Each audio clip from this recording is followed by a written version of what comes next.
organizational behavior. And today we are going to take unit 9 and 10. Okay, 10, 11. ഇന്ന് അതായത് BPAE, once again I am telling you, BPAE 142 organization behavior. Today we are going to take 9ാമത്തെ യൂണിറ്റും 10ാമത്തെ യൂണിറ്റും ആണ്. ആദ്യം 9ാമത്തെ unit. അതിലെന്താ പറയുക, leadership, concept and theories. അതില് meaning and definitions ഉണ്ട്, സ്റ്റൈൽസ് ഉണ്ട്, ഓരോരോ ലീഡർഷിപ്പിന്റെ സ്റ്റൈൽ ഉണ്ട്. പിന്നെ തിയറീസ് ഓഫ് എന്തെല്ലാം തിയറി ഉണ്ട് ലീഡർഷിപ്പിന്റെ, ലീഡർഷിപ്പ് സ്കിൽസ് എന്തെല്ലാം അത്യാവശ്യമാണ്. ഇപ്പൊ ഇവിടെ ഇത് എടുക്കുന്നതിന്റെ മുമ്പേ ഒരു കാര്യം പറയാനുള്ളത്, ഒരു ഓർഗനൈസേഷൻ ആയിക്കോട്ടെ, അല്ലെങ്കിൽ ഒരു ഗവൺമെന്റ് ആയിക്കോട്ടെ, എന്തായിക്കോട്ടെ, ഏത് കോർപ്പറേറ്റ് ഏതെങ്കിലും ആയിക്കോട്ടെ, എല്ലാതിൻ്റെയും പ്രോഗ്രസ് അത് നയിക്കുന്ന ആളുകളെ ആരാണ് ലീഡർ, ആ ലീഡറിൽ അടങ്ങിയിട്ടുണ്ട്. അവരാണ് ഏറ്റവും നല്ല കഴിവുള്ള ലീഡേഴ്സ് ആണ് എന്നുണ്ടെങ്കിൽ അത് തീർച്ചയായിട്ടും ആ കമ്പനിയുടെ ഗ്രോത്തിന് സഹായമായിരിക്കും. ലീഡർ അവിടെ ഒരു കാര്യവും ചെയ്യുന്നില്ല എങ്കിൽ അതേമാതിരി അതപ്പതിച്ചുകൊണ്ടിരിക്കും. അപ്പൊ various skills are there, leadership qualities are there, different styles are there. അപ്പൊ എല്ലാ ഓർഗനൈസേഷന്റെയും പ്രോഗ്രസ്സിന് അത് ഓരോരോ ലീഡേഴ്സ് അവരുടെ റോള് വളരെ വളരെ വളരെ പ്രാധാന്യം അറിയിക്കുന്നു. എത്രയോ ഓർഗനൈസേഷൻ നമ്മുടെ ഇന്ത്യയിലുണ്ട്, ഫോറിനിലുണ്ട്, നല്ല നല്ല ലീഡർഷിപ്പ് ക്വാളിറ്റീസ് ഉള്ള എത്രയോ ആളുകളുണ്ട്. ഓക്കെ, അപ്പൊ നമ്മുടെ ഇൻഫോസിസിലെ നാരായണമൂർത്തി, അസീം പ്രാംജി, ഈവൻ ടാറ്റാസ്, രത്തൻ ടാറ്റ, അതേമാതിരിയുള്ള പണ്ട് വി കൃഷ്ണമൂർത്തി ഉണ്ടായിരുന്നു. അതായത് നമ്മുടെ BHEL മാരുതി, NTPC ഇതിൻ്റെയൊക്കെ ചെയർമാൻ മാനേജിംഗ് ഡയറക്ടറായ ആൾ, അവരുടെയൊക്കെ ഓരോരോ കഴിവുകൾ കൊണ്ടാണ് എത്രയോ ഇതിപ്പോ ഈ ഇന്നത്തെ മാരുതി ഇന്ന് ഈ നിലയിലെത്തിയതും. അതേ പ്രകാരം അല്ല, പലരും, അവര് മാത്രമല്ല, അത് അതിന് ശേഷം വന്ന ആളുകളുടെ പല പല വിധത്തിലുള്ള അതേമാതിരി ഗവൺമെന്റിന്റെ കാര്യങ്ങൾ എടുക്കൂ. ഓരോരോ ഗവൺമെന്റ്, ഇപ്പൊ ചീഫ് മിനിസ്റ്റർ ആയിക്കോട്ടെ, ആരായിക്കോട്ടെ, അവരുടെ കഴിവ്, അതേമാതിരി ഒരു കലക്ടർ ആയിക്കോട്ടെ, എന്തെല്ലാം അവർക്ക് പരിധി ഉണ്ടെങ്കിലും ലിമിറ്റേഷൻ ഉണ്ടെങ്കിലും ആ കലക്ടറെ ആരാധിക്കുന്ന പലരും ഉണ്ട്. അത്രത്തോളം കഴിവുള്ള എത്രയോ നല്ല നല്ല കലക്ടർ അവർ പോണ സമയത്ത് പോലും പറയും, അതായത് അവര് ട്രാൻസ്ഫർ ചെയ്യരുത്, കാരണം നമ്മുടെ ഡിസ്ട്രിക്ട് വേണ്ടി ഏറ്റവും നല്ല പക്ഷേ നിവൃത്തിയില്ല, അവരുടെ സർവീസ് റൂൾസ് ആണ് അവരുടെ കാര്യങ്ങൾ. അപ്പൊ അങ്ങനെ ലീഡർഷിപ്പ് ക്വാളിറ്റിയാണ് ഏറ്റവും പ്രധാനം. ഇവിടെ the success or failure of, അതേമാതിരി ഫെയിലിയറും വരും ഓർഗനൈസേഷന്റെ. The success or failure of an organization largely depends on its leadership. പറഞ്ഞു, all organization, big or small, simple or complex, വളരെ സിമ്പിൾ ആയാലും കോംപ്ലക്സ് ആയിക്കോട്ടെ, effective leadership is very very essential. ചെറുതായാലും വലുതായാലും. Unlike many other themes in the field of organizational behavior, there are a number of studies and a considerable body and knowledge on leadership. A leader has to persuade, influence. ഒരു ലീഡറെ എന്ന് പറഞ്ഞാൽ മറ്റുള്ളവരെ persuade ചെയ്യണം, മറ്റുള്ളവരെ influence ചെയ്യണം, മറ്റുള്ളവരെ encourage ചെയ്യണം, മറ്റുള്ളവരെ എനർജൈസ് ചെയ്യണം. ജോലി ചെയ്യാൻ വയ്യാത്ത ആളുകളെ, ഇപ്പൊ നമ്മൾ ഉദാഹരണം പറയാം, നമ്മുടെ വേൾഡ് കപ്പില് മെസ്സി സ്വയം ഗോൾ അടിക്കുന്നു, മറ്റുള്ളവരെ കൊണ്ട് കളിപ്പിക്കുന്നു. അതാണ് energise and motivate people to achieve the objectives of an organisation. എല്ലാവരെയും മോട്ടിവേറ്റ് ചെയ്തിട്ട് ഡിസൈഡ് ഔട്ട്പുട്ടിന് വേണ്ടി ഒരു ലീഡറെ വളരെയധികം പ്രയത്നിക്കണം. Thus leadership is the process of influencing the activities of individuals or groups to achieve the goals of organization. എല്ലാവരും കൂടി ഒത്തൊരുമിച്ച് പ്രവർത്തിച്ച അണ്ടർ ദി ഡൈനാമിക് ലീഡർഷിപ്പ് എന്നാൽ ആ company വികസിക്കും. The first and the foremost task of management in every organization is to provide leadership that is expected to. Leadership എന്ന് പറഞ്ഞാൽ ആളുകൾക്ക് direct guidance കൊടുക്കണം, ആളുകളെ കൺട്രോൾ ചെയ്യണം, ഫോളോ അപ്പ് ആക്ഷൻ വേണം, coordinate ചെയ്യണം. ഇതെല്ലാം ആക്ടിവിറ്റീസിൽ ഒരു ലീഡറുടെ ഇതാണ്. Group of people with a view to achieve. ഇവരൊക്കെ കൂടി, അതായത് ഡയറക്ഷൻ വേണ്ടടുത്ത് ഡയറക്ഷൻ കൊടുക്കുക, കൺട്രോൾ വേണ്ടടുത്ത് കൺട്രോൾ കൊടുക്കുക, കോർഡിനേഷൻ വേണ്ടടുത്ത് കോർഡിനേഷൻ, എന്നാലാണ് കമ്പനിയുടെ ഗോള് അച്ചീവ് ചെയ്യാൻ പറ്റൂ. Meaning and definitions. അപ്പൊ ഇത് പല ഡെഫിനേഷനും പലരും തന്നിട്ടുണ്ട്. അതിന്റെ ചെറിയ സമ്മറി മാത്രമേ ഞാൻ പറഞ്ഞു. ഒരുപാട് പുസ്തകത്തിലുണ്ട്, ഓരോരുത്തർ ഓരോരോ വിധത്തിൽ പറഞ്ഞിട്ടുണ്ട്. പക്ഷെ സമ്മറി നോക്കിക്കോളൂ. Leadership has been variously defined as an attribute of personality. Leadership പറഞ്ഞ പേഴ്സണാലിറ്റി അല്ലേ? നോക്കൂ, ഓരോരുത്തരുടെ എത്രയോ അനുഭവങ്ങളുണ്ട്. അതായത് ഓരോരുത്തരുടെ കഴിവ്, പേഴ്സണാലിറ്റി. ഇപ്പോൾ നമ്മള് എന്ന് വെച്ചാൽ അപ്പുറം പറയാനുള്ള അദ്ദേഹത്തിന്റെ, ഇപ്പൊ നമുക്ക് ഈ ഗ്രേറ്റ് സയന്റിസ്റ്റ് ലൈക്ക് ഹോമി ബാബ, പ്രൊഫസർ MGK മേനോൻ, രാജാ രാമണ്ണ, അതേ HN സേത്തന, വിക്രം സാരാഭായ്, അതേമാതിരിയുള്ള നമ്മുടെ അബ്ദുൽ കലാം, ഇതേമാതിരിയുള്ള ബിഗ് പേഴ്സണാലിറ്റീസ്, അതേമാതിരി അഡ്മിനിസ്ട്രേഷനിലായിക്കോട്ടെ, വേറെ ഏത് ലൈനിലായിക്കോട്ടെ, അവരുടെ ഡൈനാമിസം അത് ചിലപ്പോൾ ക്വസ്റ്റ്യൻ ചെയ്യാൻ പോലും പറ്റില്ല. അത്ര അധികം, വളരെയധികം. ഇപ്പൊ അംബേദ്കർ, ബാബാ സാഹേബ് അംബേദ്കർ, നമ്മുടെ ഭരണഘടനയ്ക്ക് വേണ്ടി അയാൾ ചെയ്ത ത്യാഗം, അതാണ് ഇന്ന് നമ്മൾ അനുഭവിക്കുന്നത്. മനസ്സിലായില്ലേ? അതായത് അത്രത്തോളം വളരെ പരിശുദ്ധമായ, വളരെയധികം നല്ല ഇതുള്ള നമ്മുടെ ഫണ്ടമെന്റൽ റൈറ്റ്സും ഫണ്ടമെന്റൽ അതൊക്കെ ഓരോരുത്തരുടെ ഡൈനാമിസമാണ്, ആറ്റിറ്റ്യൂഡാണ്, പോസിറ്റീവ് ആറ്റിറ്റ്യൂഡാണ്. അതായത് നമുക്ക് വേണ്ടിയിട്ടല്ല, നാളെ ജനങ്ങൾക്ക് വേണ്ടിയിട്ടാണ് എന്ന് ഓർക്കുക. എ ലീഡർ ഈസ് പാർട്ടിലെ മാനേജർ. മാനേജ് ചെയ്യണം, പെർഫോം ചെയ്യണം. അതേമാതിരി അവരുടെ ഫംഗ്ഷൻ ഉണ്ടാവും. ഡിസ്റ്റിങ്വിഷിംഗ് ഫീച്ചർ ഓഫ് ലീഡർഷിപ്പ് ഓരോരുത്തർ ഓരോ വിധത്തിലായിരിക്കും. ചിലപ്പോൾ മാനേജർ ലീഡർ ആയിരിക്കണം. പെർസ്വേഡ്, അത് മറ്റുള്ളവരെ കൊണ്ട് പണിയെടുപ്പിക്കണം. Defined objective. സി, മറ്റുള്ളവരെ കൊണ്ട് ജോലി ചെയ്യിപ്പിക്കുന്നതിന് ഒരു കഴിവുണ്ട്. അതിന് മോട്ടിവേറ്റ് ചെയ്യുക, വേണ്ട ഗൈഡൻസ് കൊടുക്കുക. Importance of leadership lies in the fact that leaders have not only to motivate, അവരുടെ ഫോളോവേഴ്സിനെ മോട്ടിവേറ്റ് ചെയ്യണം. അതേമാതിരി അവരിൽ ഇൻട്രസ്റ്റ് ഉണ്ടാക്കണം for the realisation of the goals. Further, an interesting distinction between leadership and management has been given by an eminent behavioral scientist, Warren Bennis എന്ന് പറയുന്ന behavioural scientist പറയാണ്, who on the dash cover of his famous book Leaders mentioned leaders do the right things, managers do them right. കണ്ടോ? Leaders do the right things, manager എന്ന് പറയുന്നത് do them right, അത് implement ചെയ്യുന്നു. What Bennis implied was that leaders have to be visionary. ലീഡറെ പറഞ്ഞ vision വേണം. നോക്കൂ, എത്രയോ ആളുകളുടെ ഓരോരോ വിഷനാണ്. നമ്മൾ അങ്ങനെ ചെയ്യും, ഇങ്ങനെ ചെയ്യും, ഇങ്ങനെ അച്ചീവ് ചെയ്യും, എത്രയുണ്ട്. And good policy makers and sound decision makers, while managers are expected to execute each vision, policies and decision systematically and methodologically.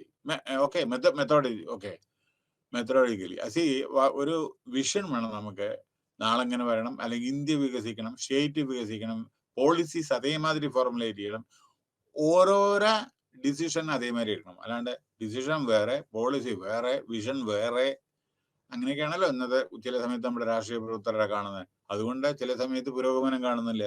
അതേമാതിരി എന്ന് വെച്ചാൽ ഒരു വ്യത്യാസമില്ലാത്ത ചില പോളിസീസും, നടക്കാൻ പറ്റില്ലാത്ത ചില പോളിസി, നടക്കാൻ അസാധ്യമായ ചില കാര്യങ്ങളൊക്കെ ഉണ്ട് ചിലതേ.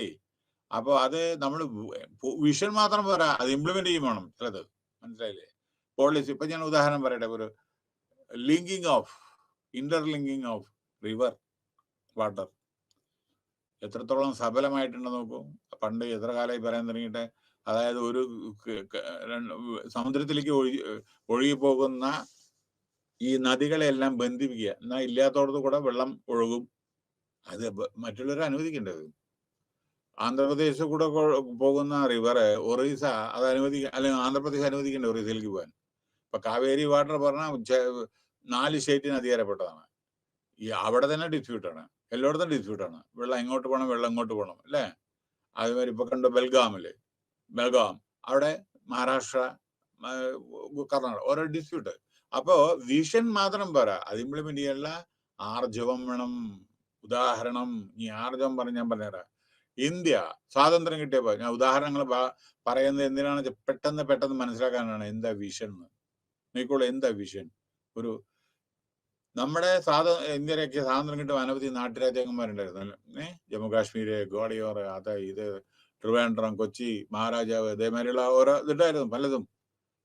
പക്ഷേ അത് അവസാനം എല്ലാം കൂടി കൂട്ടി വെച്ചാൽ ഇന്ത്യൻ യൂണിയനിൽ ജോയിൻ ചെയ്യാൻ വേണ്ടിയിട്ട് സർദാർ വല്ലഭായ് പട്ടേൽ വളരെയധികം ഹിസ് റോൾ വളരെ ഇമ്പോർട്ടൻ്റ്. അതേമാതിരി ഗോവ, പോർച്ചുഗീസിന് ഗോവ ഡി ഡാമൻ, അത് നമ്മളുടെ ചെറുവി കെ കൃഷ്ണമേനോൻ. അതേമാതിരി അങ്ങനെ ഓരോരുത്തരുടെ വിഷനാണ് അത്തരത്തിലുള്ള. അതുകൊണ്ട് നമ്മുടെ രാഷ്ട്രത്തിന്റെ പല അതെല്ലാം become the part of our great nation. പോളിസീസും നല്ലതായിരിക്കും. അല്ലാണ്ട് ഷോർട്ട് വിഷൻ പാടില്ല. നമ്മൾ എന്താ പ്രത്യേകം പ്രശ്നം വരുന്നറിയോ? രാഷ്ട്രീയ പ്രവർത്തകർ പ്രോമിസ് മാത്രമേ തരുന്നുള്ളൂ, അത് ഇംപ്ലിമെന്റ് ചെയ്യുന്നില്ല. വളരെ വളരെ പരിതാപകരമായ സ്ഥിതിയാണ്. ഇംപ്ലിമെന്റ് ചെയ്യുന്നില്ല. അപ്പോ എല്ലാം ഇംപ്ലിമെന്റ് ചെയ്യുന്നില്ല എന്നല്ല ഞാൻ പറയുന്നത്. ഇംപ്ലിമെന്റ് ചെയ്യാൻ ആർക്കാനും വേണ്ടി ഇലക്ഷൻ വരുമ്പോഴാണ് അതിനെ പറ്റി പറയുന്നത്. അങ്ങനെയല്ല. പോളിസി പറഞ്ഞാൽ ടു ബി അല്ലെങ്കിൽ പോളിസി എടുക്കരുത്. പോളിസി ഇംപ്ലിമെന്റ് ചെയ്യാൻ കഴിവില്ല എങ്കിൽ പോളിസി എടുക്കരുത്. മനസ്സിലായില്ലേ? പക്ഷെ അങ്ങനെ ഇപ്പോൾ ഗവൺമെന്റ് അങ്ങനെ വേണമെന്ന് പറയുന്നുണ്ടെങ്കിൽ ആ പോളിസി ഇംപ്ലിമെന്റ് ചെയ്യാൻ വേണ്ടി ശ്രമിക്കണം. എത്രയോ ഉദാഹരണം ഞാൻ പറയുന്നില്ല, കാരണം അത് ത്രൂട്ട് ഇന്ത്യ പോകുന്നതാണ്, അതുകൊണ്ട് ഞാൻ പറയുന്നില്ല. എല്ലാവരും, അതായത് ആരായിക്കോട്ടെ, നമ്മൾ ആരെയും കുറ്റം പറയല്ല. ഏത് ഗവൺമെന്റ്, സ്റ്റേറ്റ് ആയിക്കോട്ടെ, സെൻട്രൽ ആയിക്കോട്ടെ, എന്തായിക്കോട്ടെ, you have to make clear cut policies and decisions systematically and methodologically. ഒരു പ്രശ്നം വരില്ല. അപ്പൊ നമ്മൾ കാണാനുള്ള കറപ്ഷനും അതും ഇതൊക്കെ കാണാൻ പലയിടത്തും. സ്റ്റേറ്റ് ഗവൺമെന്റ് ആയിക്കോട്ടെ, ഏത് വേരിയസ് പൊളിറ്റീഷ്യൻസ് ആയിക്കോട്ടെ, വേറെ ആരെങ്കിലും ആയിക്കോട്ടെ, പലരും ഇങ്ങനെ കാണും. എങ്ങനെ ഇത് വരണേ? അത് മാതിരി ഇപ്പോ ഡ്രഗ്സ്, നമ്മുടെ എയർപോർട്ടില് ഗോൾഡ്. ഒരു മിനിറ്റ്, ഈ വളരെ സ്ട്രിക്റ്റ് ആണ്. എവിടെ നിങ്ങൾ ഗോൾഡ് കൊണ്ടുവരണ? സ്ട്രിക്റ്റ് അല്ലാത്തതുകൊണ്ടല്ലേ വരുന്നത്. അവിടെ പറയേണ്ട ആവശ്യമില്ലല്ലോ. ഇതൊക്കെ എവിടെ പോകുന്നു?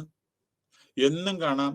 As if we have created airports only to bring gold and silver or whatever is there. എന്തുകൊണ്ട് പിടിച്ചിട്ട് എന്താ പനിഷ്മെന്റ്? എവിടെ എത്ര ആൾ കിട്ടിയിട്ടുണ്ട്? പിടിക്കും, കുറച്ച് ദിവസം അവിടെ കിടക്കും, അത് കഴിഞ്ഞ് പുറത്തു വരും. അല്ലെ? ഈ സ്വർണ്ണം അവിടെ പോകണം. അപ്പൊ ഇതൊക്കെയാണ് നമ്മുടെ പോളിസി. മാത്രം പോരാ, അത് നമ്മൾ വളരെ സ്ട്രിക്റ്റ് ആണ് എങ്കിൽ അത് പിന്നെ ആളുകൾ പേടിക്കും. You take the example of Gulf countries. അവിടെ റൂൾ ആരെങ്കിലും വയലേറ്റ് ചെയ്യോ? ട്രാഫിക് ആരെങ്കിലും വയലേറ്റ് ചെയ്യോ? എന്തെങ്കിലും കുറ്റങ്ങൾ ചെയ്തിട്ടുണ്ടെങ്കിൽ പനിഷ്മെന്റ് വളരെ വളരെ അങ്ങോട്ട് പോണതേ അറിയും, ഇങ്ങോട്ട് വരില്ല. മനസ്സിലായില്ലേ? അപ്പൊ അതുകൊണ്ട് വളരെ സ്ട്രിക്റ്റ് ആണ് എന്നുണ്ടെങ്കിൽ സ്ട്രിക്റ്റ് ആവണം. കാരണം എന്താ അറിയോ, ഇവിടെ നടക്കുന്ന പല ചില സമയത്ത് മിന്നാന്ന് വേൾഡ് കപ്പ് കഴിഞ്ഞിട്ട് മരണം, കൊത്തിക്കൂത്ത്, അതേമാതിരി പോലീസിനെ വലിച്ചുകൊണ്ട് പോവുക, അങ്ങനെ പല എന്താ ആവശ്യം? ഇതിന്റെയൊക്കെ ആവശ്യമില്ലേ? അത് നമ്മള് റൂള് ശരിയല്ലാത്തതുകൊണ്ടാണ്. അല്ലെങ്കിൽ അതൊന്നും ആളുകള് വയലേറ്റ് ചെയ്യാൻ വേണ്ടി ശ്രമിക്കുന്നില്ലല്ലോ. നമ്മളെ വയലേറ്റ് ചെയ്യുമ്പോൾ എന്തെങ്കിലും പൈസ എന്തെങ്കിലും കൊടുക്കും, അങ്ങനെയൊക്കെയല്ലേ നമ്മൾ അങ്ങനെ. പക്ഷെ self discipline is very very vital. And policies നമ്മൾ എന്ത് ഫോർമുലേറ്റ് ചെയ്യുമ്പോഴും അത് ഇംപ്ലിമെന്റ് ചെയ്യാൻ വേണ്ടി ശ്രമിക്കണം. അത് ഗവൺമെന്റ് ആയിക്കോട്ടെ, ലോക്കൽ സെൽഫ് ഗവൺമെന്റ് ആയിക്കോട്ടെ, സെൻട്രൽ ഗവൺമെന്റ്, സ്റ്റേറ്റ് ഗവൺമെന്റ്, എന്തായിക്കോട്ടെ, അല്ലെങ്കിൽ പോളിസി ഉണ്ടാക്കാതിരിക്കുക ഭേദം, അല്ലേ? അടുത്ത്, ദിസ് അപ്പിയേഴ്സ് ടു ബി. ഉദാഹരണങ്ങൾ എത്ര പറയണോ? എത്രയോ ഉദാഹരണങ്ങൾ. അതായത് ഒരു വിഷൻ വേണം എന്ന് പറയുന്നത് നമ്മൾ മുമ്പേ കൂട്ടി കണ്ടറിയണതൊക്കെ, അല്ലാണ്ട് ചുമ്മാ പെട്ടെന്ന് പിന്നെ എന്താ പറയണ്ടേ, എന്താ ഒരു ഇപ്പൊ നമ്മൾ പറയാ ഈ സെൻസസ് എടുക്കുക വിചാരിക്കുക. അതിൻ്റെതായ പ്രശ്നങ്ങൾ പലതുണ്ട്. അത് ആലോചിക്കണം ചില സമയത്ത്. ഇതാ ഇന്നലെ മിഞ്ഞാന്ന് കണ്ടു ഇവിടുത്തെ എക്കോസിസ്റ്റം, മറ്റേ കംപ്ലീറ്റ് ബഫർ സോണിനെ പറ്റിയിട്ട്. ഇത് ആലോചിച്ചുകൂടെ എന്താണെന്ന്? കാരണം ഇപ്പൊ അത് ഇംപ്ലിമെന്റ് ചെയ്താൽ even Kerala high court will be buffer zone. കേരളത്തിന്റെ ഹൈക്കോർട്ടായ എറണാകുളത്ത് അത് ബഫർ സോണിൽ പെടും. മംഗളവനം തൊട്ടടുത്താണ്. അപ്പൊ ഇത് ആലോചിക്കാതെ എങ്ങനെയാണ് ഈ പോളിസി ഉണ്ടാക്കുന്നത്? മനസ്സിലായോ? അത് ആലോചിക്കേണ്ട. പലതും ഇതിന്റെ ഇടയിൽ വന്നാൽ ഒന്നും ചെയ്യാൻ പറ്റില്ല. അവിടെ ഒരു റോഡ് ഉണ്ടാക്കാൻ പറ്റില്ല, ഡെവലപ്പ് ചെയ്യാൻ. നമ്മുടെ ഹൈക്കോടതി അതിൻ്റെ ഉള്ളിൽ വരും, ബഫർ സോണിന്റെ.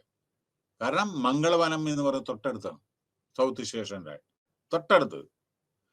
മനസ്സിലായോ? അപ്പൊ അങ്ങനെ പല പോളിസിയും പറയേണ്ട ആവശ്യമില്ല അവരൊന്ന്. അപ്പൊ ഞാൻ പറയുന്നതിന്റെ അർത്ഥം, പോളിസി ഉണ്ടാക്കുന്നത് ആലോചിച്ച് ചെയ്യുക പോളിസി. ചുമ്മാ കണ്ണും ചീമ്പിയിട്ട് നമ്മളെന്തെങ്കിലും അതിന് എതിർക്കണം എന്നല്ല ഞാൻ പറയുന്നത്, അതേ കേട്ടോ, അതല്ല അതിന്റെ ഉദ്ദേശം. നമ്മൾ നല്ല പോളിസി അപ്രീഷിയേറ്റ് ചെയ്യണം. അത് സ്റ്റേറ്റ് ആയിക്കോട്ടെ, സെൻട്രൽ ആയിക്കോട്ടെ, നല്ല പോളിസി. അതിനുള്ള ആർജവം കാണിക്കണം. കാരണം എന്താ വെച്ചാൽ നല്ലത് അംഗീകരിക്കാനും ചീത്ത വേണ്ട എന്ന് വെക്കാനുള്ള അത് അംഗീകരിക്കാൻ വേണ്ടിയിട്ടാണ്. ഞാൻ പറയട്ടെ, നമ്മുടെ ഇത് കഞ്ചാവ്, അതേമാതിരി എയർപോർട്ടിൽ പിടിച്ചു, റെയിൽവേ സ്റ്റേഷൻ ഏറ്റവും കൂടുതൽ, ബസ് സ്റ്റാൻഡിലൊക്കെ പിടിച്ചു. ഇത് എവിടെ പോണു? എങ്ങനെ സംഭവിക്കുന്നു? അത് കഴിഞ്ഞിട്ട് എന്താ ചെയ്യുന്നത്? ആളുകൾ എവിടെ പോകുന്നു? What type of punishment? ഇതുവരെ കേട്ടിട്ടില്ല ഒരു പനിഷ്മെന്റ്. മാക്സിമം ഒന്ന് അന്ന് പിടിച്ച് ജയിലിൽ കൊണ്ടിരും, അല്ലേ? അങ്ങനെ പിന്നെ രണ്ടാമതും മിസ്റ്റേക്ക് കമ്മിറ്റ് ചെയ്തില്ലേ? രണ്ടാമതും അതായത് നമ്മുടെ ഈ പനിഷ്മെന്റ് ഇതുണ്ടല്ലോ വളരെ വളരെ വിരളം. ഇപ്പം നമ്മൾ കണ്ടു പാർലമെന്റിൽ നമ്മുടെ ഇപ്പോ CBI ആയിക്കോട്ടെ, ഈ എൻഫോഴ്സ്മെന്റ് ഡയറക്ടറേറ്റ് ഓൺലി 2% ആണ് അവർക്ക് പനിഷ്മെന്റ് കിട്ടുന്നത്. 98% വെറും എൻക്വയറി കഴിഞ്ഞിട്ട് അവിടെ നടന്നുകൊണ്ടിരിക്കുകയാണ്. ഇപ്പൊ മനസ്സിലായി എന്താ പറഞ്ഞത്? ഇത് നമ്മൾ ആരെയും കുറ്റം പറയില്ല കേട്ടോ. അപ്പൊ അതുകൊണ്ട് ആളുകൾക്ക് ഇത്തരത്തിലുള്ള ക്രൈം ചെയ്യാൻ അവർക്ക് പേടിയുണ്ടാവില്ല. കാരണം അവിടെ കിടക്കും, കുറെ കാലം അങ്ങനെ കിടക്കും, അല്ലേ? അപ്പൊ പോട്ടെ, അതുവരെ നമുക്ക് നോക്കാലോ എന്നുള്ള ധാരണ പറയാം. അതല്ല സ്ട്രിക്റ്റ് ആക്ഷൻ എടുത്തിട്ട് മറ്റുള്ള രാജ്യങ്ങളിൽ പറ്റുമോ ഇത്തരത്തിലുള്ള? മറ്റുള്ള രാജ്യം പറഞ്ഞ can you do this in Saudi Arabia, can you do this in north Korea, can you do this in China? എന്തായിരിക്കും സ്ഥിതി എന്ന് അറിയാലോ. ഓക്കെ, ദിസ് അപ്പീൽ ഞാൻ പറയാം അതേമാതിരി ആവണ്ട. നമ്മുടെ ഡെമോക്രാറ്റിക് കൺട്രി അതിന് പീരീഡല്ല ഞാൻ പറയുന്നത് കേട്ടോ. അങ്ങനെ ആവരുത്. നോർത്ത് കൊറിയ അല്ലെങ്കിൽ ചൈന മാതിരി ആവരുത്. India is a democratic country, federal system, highest ഏറ്റവും biggest democratic country in the world. പക്ഷേ അതിന്റെ അർത്ഥം നമുക്ക് റൂൾസ് വയലേറ്റ് ചെയ്യാനും തോന്നിയ നമുക്ക് ചെയ്യാനുള്ള അധികാരം ഇല്ലല്ലോ. രാജ്യത്തിന്റെ പുരോഗതിക്ക് വേണ്ടിയും ജനങ്ങളുടെ പുരോഗതിക്ക് വേണ്ടിയാണ് നമ്മൾ പ്രവർത്തിക്കുന്നത്. അതാണ് നമ്മുടെ fundamental duty. So this appears to be convincing bishop. അതാണ്. അപ്പൊ ഇത് അണ്ടർടേക്ക് ലീഡർഷിപ്പ് റോൾസിനെ പറ്റിയിട്ടാണ് ഞാൻ പറയുന്നത്. Style, autocratic style. അതായത് ഓട്ടോക്രാറ്റിക് സ്റ്റൈൽ പറഞ്ഞ ഞാൻ പറഞ്ഞതിന്റെ മീത് അപ്പുറം പോകരുത്. അതിന് ഓട്ടോക്രാറ്റിക് ലീഡർ. അപ്പൊ നമ്മുടെ ഹിറ്റ്ലറും മുസോളിനിയും നെപ്പോളിയനും അതേമാതിരി ഇപ്പം അടുത്ത് കുറച്ചത്തെ നമ്മുടെ ചൈന, അതേമാതിരിയുള്ള ആളുകൾ പറഞ്ഞ മിലിറ്ററി റൂളേഴ്സ്, മ്യാൻമാർ, അവര് പറഞ്ഞതിന്റെ അപ്പുറം പോകാൻ പറ്റില്ല. അതന്നെ ഓട്ടോക്രാറ്റിക്. അതേമാതിരി കമ്പനികളുണ്ട് ചിലര് ഓട്ടോക്രാറ്റിക്. ഒരു ഫ്രീഡം കൊടുക്കാത്ത, ജോലി ചെയ്യണോ ചെയ്യാ, ഇല്ലെങ്കിൽ നാളെ നമുക്ക് വരണ്ട. ഓക്കെ, അതാണ് ഓട്ടോക്രാറ്റിക്. ദെൻ പാർട്ടിസിപ്പേറ്റീവ് എന്ന് വെച്ചാൽ എല്ലാവരെയും കൂടി സംഘടിപ്പിച്ച് അവരുടെയും കൂടി ഡെമോക്രാറ്റിക് വേ. ഇതാണ് ഏറ്റവും പ്രിഫർ ചെയ്യുന്നത് കേട്ടോ, പാർട്ടിസിപ്പേറ്റീവ് സ്റ്റൈൽ. ഓട്ടോക്രാറ്റിക് അത് ഇതൊക്കെ ഉണ്ട്, എല്ലായിടത്തും ഉണ്ട്. ഓർഗനൈസേഷനും ഉണ്ട് ഓട്ടോക്രാറ്റിക് സ്റ്റൈല്. തോന്നിയ അവരുടേതായ ഇഷ്ടപ്രകാരം ചെയ്യവര്. അത് പ്രൈവറ്റ് കമ്പനി പ്രത്യേകിച്ച്, അല്ലെങ്കിൽ പിറ്റേ ദിവസം ജോലി ഉണ്ടാവില്ല. ദെൻ പാർട്ടിസിപ്പേറ്റീവ് സ്റ്റൈൽ പറഞ്ഞാൽ എല്ലാവരും കൂടി ഒത്തൊരുമിച്ച് മറ്റുള്ളവരെയും കൂടി ഇതെടുത്തിട്ട് സഹകരണ മനോഭാവത്തോടു കൂടി. അതാണ് പാർട്ടിസിപ്പേറ്റീവ് ഡെമോക്രാറ്റിക് വേ. പിന്നെ അടുത്തത് ഇവിടെ laissez faire style. Faire style എന്ന് വെച്ചാൽ അതായത് ഈ organisation does not depend on leader. അതായത് മറ്റു എക്സ്റ്റേണൽ മോട്ടിവേഷൻ. അതായത് എംപ്ലോയീസ് അവർ തന്നെ പ്രവർത്തിക്കും, അവർക്ക് ഫുൾ ഫ്രീഡം കൊടുക്കുക. ലീഡേഴ്സിന്റെ പാർട്ടിസിപ്പേഷനോ ഗൈഡൻസോ കൂടുതൽ ഉണ്ടാവില്ല. Decision taking. അപ്പൊ എന്താ പറ്റുന്ന വെച്ചാൽ വളരെ നമ്മുടെ ലീഡേഴ്സ് ഒന്നും അധികം ഇന്റർഫിയർ ചെയ്യാതെ എംപ്ലോയീസിനോട് തന്നെ ഫ്രീഡം കൊടുത്തിട്ട് ഇൻഡിപെൻഡന്റ് ആയിട്ട് ജോലി ചെയ്യാൻ വേണ്ടി പറയാം. പക്ഷെ അത് വളരെ മോശമായിട്ട് പരിണമിക്കും. കാരണം എന്താന്ന് വെച്ചാൽ ആരും ഗൈഡൻസ് കൊടുക്കില്ല എല്ലാവർക്കും. ആരും പിന്നെ അവര് ചെയ്തത് മതി, അവര് ചെയ്തോളം എന്ന് വിചാരിച്ച ചെയ്യണ്ടേ. അപ്പൊ അത് ഒരു ലേസിനെസ് ആണ് അത് കാണിക്കുന്നത്, കൺട്രോൾ ചെയ്യാൻ മടി. അപ്പൊ അത് സജസ്റ്റഡ് അല്ല അത് കേട്ടോ. അപ്പൊ ഇത് ഒന്ന്. പിന്നെ theories of leadership, trait theory. അതായത് ട്രേറ്റ് തിയറി, അതായത് the theoretical approach is related to the characteristic or traits that are required for a person to become a leader.